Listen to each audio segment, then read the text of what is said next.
Hey, what's up everyone? This is Nishi from MST.TV here. In today's episode, we're going to take a look at the top 10 extra deck monsters released to the TCG in 2019. We've had a lot of really cool cards come out this year, and even though a lot of the top decks have stayed the same, more or less, over the last little while, these new cards have still found ways to impact the game in their own way. Whether it's introducing new points of interaction between different decks, forcing decks to adapt to play around or through certain cards, or finding ways to adopt these new cards into their own strategies, the cards that we've welcomed to the game in 2019 are some of the most game-breaking we've seen. So yeah, I thought it would be fun to take a look at the cards we've gotten over the last year and rank what are, in my opinion, the top 10 extra deck monsters to come out this year. Now, of course, these are just my personal opinion, so a lot of you are going to have cards on your own list that are different from mine, or maybe you just have them in a different order. Either way, guys, please feel free to leave your own lists in the comment section down below. Also, let me know if you guys liked this video by slamming that thumbs up button for me, and also let me know what types of lists you guys would like to see from myself and Tombox in the next couple of weeks. And with that out of the way, let's get started. Okay, so really quickly here, I want to include as an honorable mention Guardragon Agripain. So unfortunately, or fortunately, depending on how you look at it, Guardragon Agripain is currently banned. Now, if it weren't, we probably would have seen it in the top 5 on this list, because its ability to bring any dragon out of the extra deck is kind of broken. We've seen this card bring out anything from like Odd Eyes Vortex Dragon, to Hot Red Dragon Archfiend Abyss, to Crystal Winged Synchro Dragon, and even something like BORRELOAD Dragon. And honestly, it just made boards that were so ridiculously strong. And keep in mind, this card came out well before Nibiru or Dark Ruler No More, so breaking these boards was like next to impossible. So yeah, as much as Agripain would have helped out Dragon Link players now, personally, I'm really glad that it isn't in the game anymore, and since it is banned, it isn't going to be included on this list. Alright, so kicking off this list at number 10, we have Extra Hero Cross Crusader.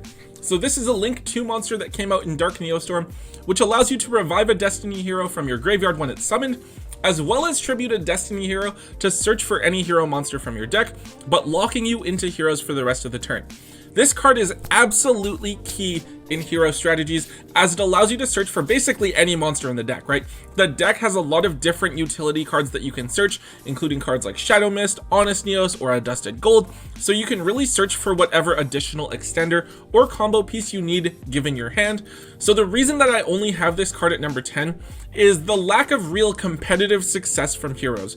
Cross Crusader, along with Adusted Gold and Malicious Bane, are really key strong cards that have helped to put heroes on the map this year and make them a solid like tier 1.5 strategy, but they haven't had a real like massive amount of success.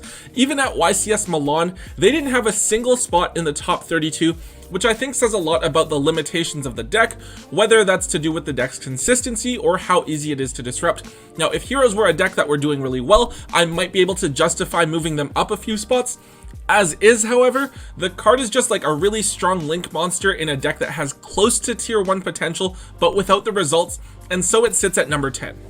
At number 9, we have Blackluster Soldier, Soldier of Chaos. Here we have a Link 3 monster that has to be made by 3 monsters with different names. If it destroys a monster by battle, you get to either banish a card on the field, increase its attack points by 1500, or allow it to attack twice during your next turn. It also has an extra condition where if it's summoned by using a monster level 7 or higher as Link material, then it can't be targeted or destroyed by your opponent's card effects. Now, this condition is what makes BLS so strong and puts it on the map and makes it worth consolidating 3 resources into. This card first saw play because of how useful it is in the Sky Striker matchup, because if it's immune to targeting, then it can't be targeted by Widow Anchor, and was therefore incredibly difficult for Sky Strikers to get over. In a lot of cases, like the deck's only out was Jamming Waves, which not even all builds necessarily played. It was also a great card to make against Altergeist, who typically had to get rid of it on summon. Now, because of the Danger Engine, it was very easy for a lot of decks to put out a level 7 or higher monster, as Thunderbird, Bigfoot, Nessie, and Ogopogo are all level 7 or 8. So you could make this card in like any deck that was able to utilize the Danger Engine, which over the course of 2019 was basically everything. Throughout the year, we saw the Danger Engine abused in all sorts of decks, even things like Salamangreat, as they did provide free board presence and draw power, eventually resulting in Tsuchinoko, Nessie, and Jackalope being limited.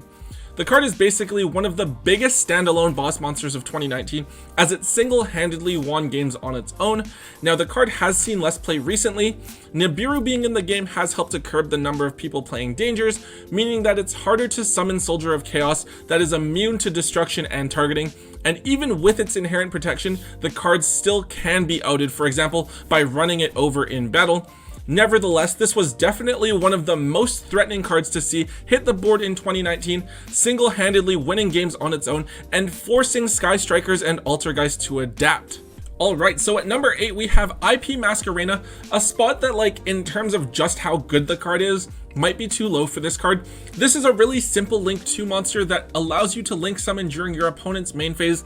Also, a monster summoned by using this card as Link material is immune to destruction by card effects. So the primary way that I see this card being abused is with Nightmare Unicorn, as you can link Masquerena and any other monster to make Unicorn, providing disruption during your opponent's turn. One of the other cool uses of this card is to make Mech Knight Crusadia Avramax, which then cannot be destroyed, targeted, and gets an attack boost if your opponent tries to kill it with a special summon monster. So this card is obviously really good, and even just with its useful Link arrows and easy summoning condition, I feel like it's the go-to generic Link 2 monster to make over something like Psyframe Lambda or Beat Cop. I really want to put this card up higher on the list, however the card has only been out for like a month or two, and at the moment, I feel like the only deck that this card is extremely key in is ORCUST. ORCUSTs of course are able to put a lot of extra bodies onto the board during your opponent's turn when they have the field spell up, and then they can link away additional resources into the graveyard to be used. Now aside from that though, I really don't see this card being a key part of any other decks. Like, it's a good card for decks to have the option of using, but it's not a card that all decks are looking to make every single game. I think we're definitely going to see more usage of IP Masquerena moving forward, especially going on into next year, as we've only had the card out for a short while. However, its relevance in 2019 has been pretty limited, and because of that, it sits at the number 8 spot on this list. At number 7, we have Salamangreat Sunlight Wolf. Salamangreat has been a top contender ever since the Salamangreat structure deck came out back in February of this year, despite seeing Gazelle and Circle both limited to 1. Sunlight Wolf has been absolutely key in allowing the deck to keep that top tier status. On one hand, it allows you to add any fire monster from your graveyard to your hand. You can add back Gazelle, one of the key cards that helps to get the entire deck's engine going, which helps to mitigate the effects of the card being limited. Or you can even add back Ash Blossom and Joyous Spring, providing you with disruption during your opponent's turn. Now on the other hand, Sunlight Wolf also allows you to add a Salamangreat spell or trap card from your graveyard to your hand. Typically, you're going to be adding Roar or Rage, the card that you dump off of Gazelle, providing you with additional disruption for your opponent's turn, but you also have the option to add Circle if you already have hard drawn a trap and you want a contingency play for next turn. Honestly, there's not too much to say about Sunlight Wolf since it has a pretty straightforward effect, and Salamangreats are pretty straightforward in that they try to do the same thing almost every turn. However, Salamangreats have been a tier 1 deck for almost all of 2019, surviving 2 really big hits on the ban list. Now because of how key Sunlight Wolf is in keeping one of the best decks alive and allowing it to succeed, it's more than deserving of its spot on this list. Next up at number 6, we have BORRELOAD Savage Dragon. Savage Dragon is basically one of the most frequently made synchro monsters of 2019, a key card made by those turn 1 decks that aim to put up 5 or 6 negates when going first.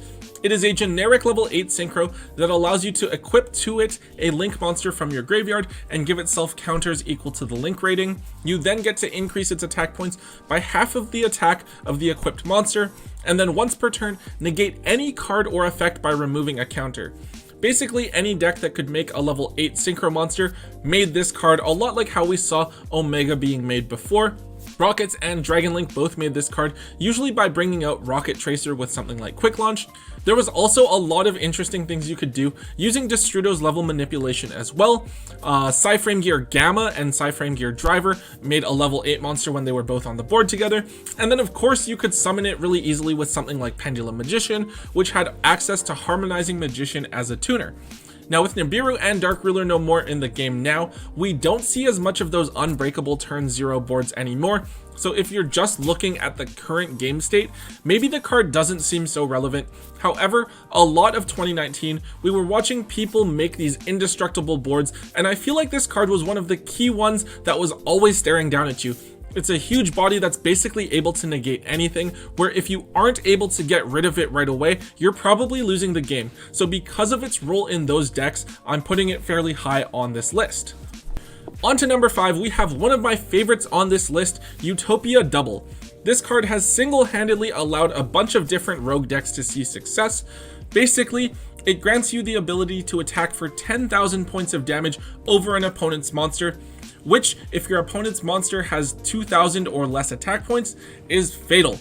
This card has seen play in literally anything that's able to make rank 4 monsters in order to cheese out a win, from Trap Tricks to Magical Musketeers to even seeing play in Sky Strikers. So Link monsters aren't able to go into defense mode, so a lot of the time if there's one left sitting on the board, your opponent is just asking to eat a bunch of damage all at once. Salamangreat Sunlight Wolf, Sky Striker Ace Shizuku, and Cyframe Gear Lambda are all prime examples of cards that are often just sitting on the field waiting to be run over. There's not really much to say about this card because its effect is pretty simple. It does require you though to play a brick in your main deck in the form of Double or Nothing, and it does take up 2 extra deck spots because of itself and regular Utopia. However, this card's ability to win games single-handedly and give completely obscure, irrelevant decks the ability to win considerably more consistently, in my opinion, justifies this card a spot as one of the top 5 extra deck monsters to come to the TCG in 2019. Up at number 4, we have Guard Dragon Elpie. I guess theoretically you could include Pisty here as well, but Elpie is the one that I believe is the more broken of the two, and is the one that single-handedly facilitates a lot of the ridiculously broken plays that we see from combo decks.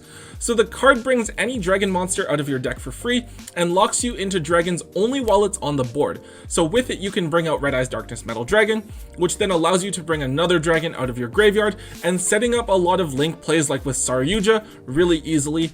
More recently, people are using it to bring out Omni Dragon Brotar, whose effect can in turn help you to search for basically any monster in your deck. In a lot of decks, this is one of the key starters, right? So if you're playing the IB combo, you get to make this with the World Chalice Guard Dragon that you bring out of the deck and then combo from there. Or even in something like Dragon Maids, you can summon a monster, turn it into Almirage, revive the monster with World Legacy Guard Dragon, turn that monster into Elpie, move the Elpie, and then Elpie allows you to bring anything out of the deck and then start your combo off from there. I just think that Elpie is one of the more abusable monsters in the game, given how easy it is to meet the condition to resolve its effect and the breadth of plays that it allows combo decks to make.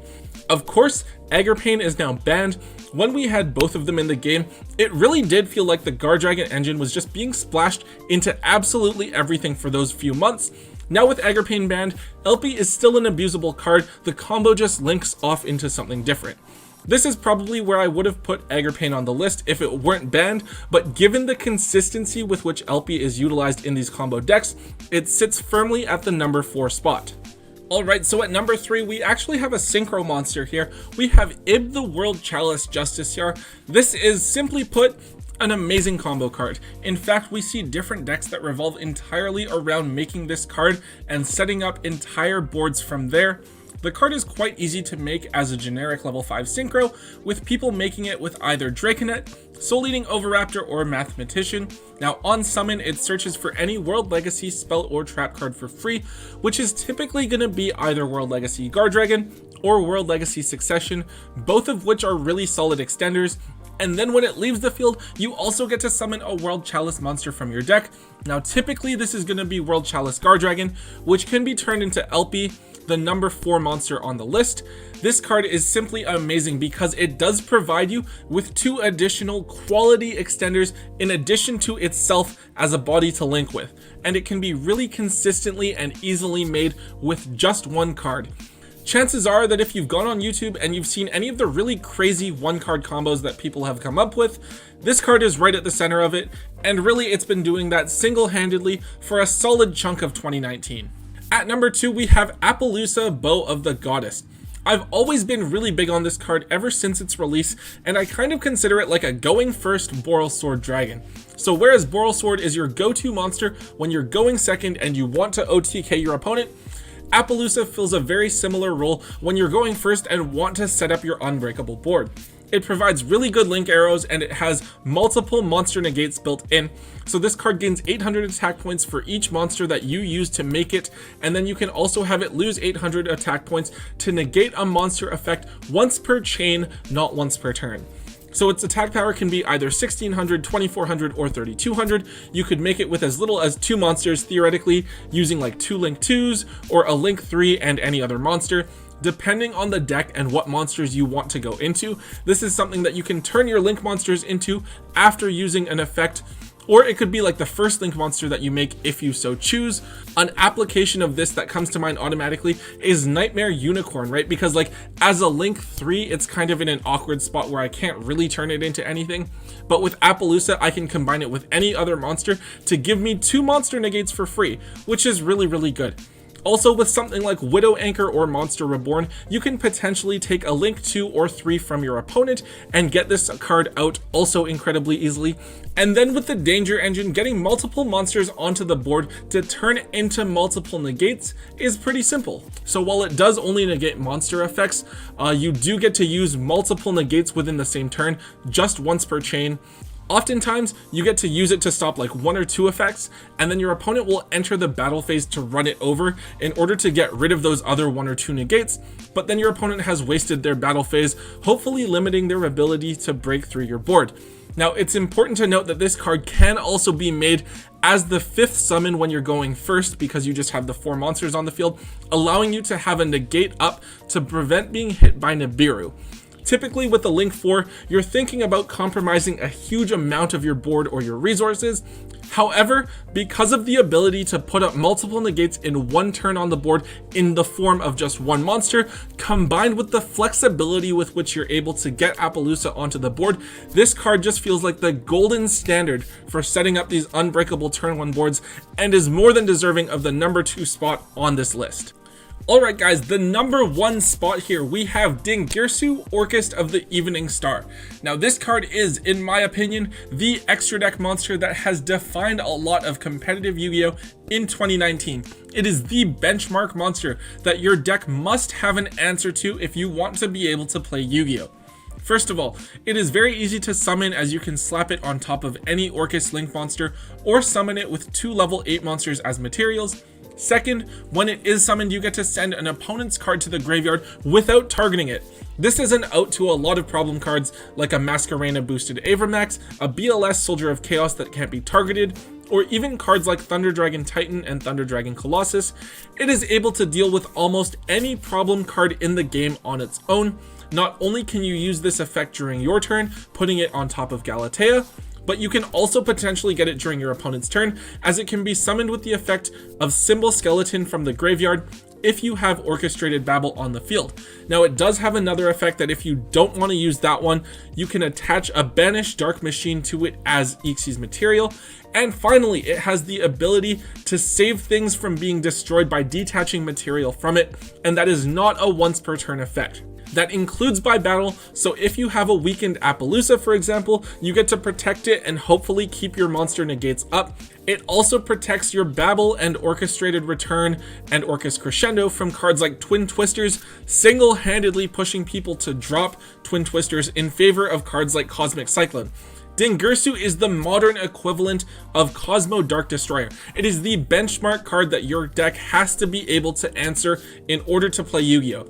The ease with which you're able to summon it, and the fact that it can get rid of almost any problem card in its way, make DINGIRSU without a doubt the best extra deck monster released in the year 2019. Alright guys, that is it for today's video. This video was actually pretty fun to make. It was really interesting to look back at 2019 and think about how pivotal each of these cards has been in helping to shape the meta into what it is today. Hopefully you guys enjoyed the video. If you did, please be sure to smash that thumbs up button for me, and also be sure to check out Tombox's top tier timeline video that was posted yesterday, where he recaps all of the top meta decks from the year 2019. Also, be sure to hit that subscribe button to get all of the latest content from us. We have a ton more content coming to you guys to finish off the year. And yeah, so until next time, guys, don't forget to hold on to your MST.TV.